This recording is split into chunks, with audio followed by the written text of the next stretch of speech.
जी बिस्मिल्लाहिर्रहमानिर्रहीम अस्सलाम वालेकुम जी नाज़रीन तुसां दे पे झोंक टीवी वसेब दी आवाज़ और मैं तो अपना मेज़बान रिजवान हुसैन।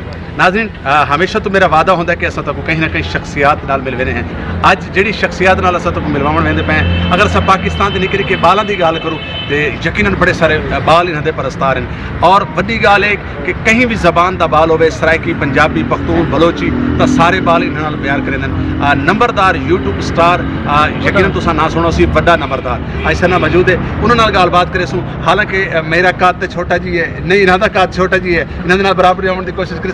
अस्सलाम वालेकुम। वालेकुम अस्सलाम। जनाब क्या हाल चाल है? जी अल्लाह पाक दा करम। मैं तले हो जावा? नहीं तुसी खलोते रहो, बाद किस्मती नाल अल्लाह दा शुक्र है से ठीक खलोते रहो। अच्छा हां जी। अच्छा वैसे थोड़ी खूबसूरती दा राज खूबसूरती दा राज वैसे खूबसूरत कोई नहीं है, वैसे तुम्हारे दुआवां हैं। चलो जी अल्लाह तुहानू सलामत रखे। आमीन। अच्छा ये दसो भी तुहानू ये तुहाडे छोटे काम तो छोटे कद तो तुसां की फायदे ले रहे हो हुण तक? बड़े फायदे लैन जी। अच्छा अल्लाह दा शुक्र है, नाम बनदा पिया है माशाल्लाह, काफी नाम ही है। तुहाडे जितने ही साडे चाहण वाले उन्हां दी सपोर्टां दुआवां, निक्के निक्के खसूसन निक्के निक्के बच्चों दी दुआवां ए हुण ही पीछे लगे हुए हैं। यानी वो आप जेड़ा समझते हैं इस वास्ते दुआ देंगे? हां जी आज ना आप चीड़ी मैं नहीं दी है।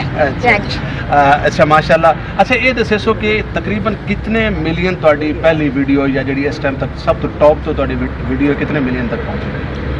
मैंने अंदाजा ही कोई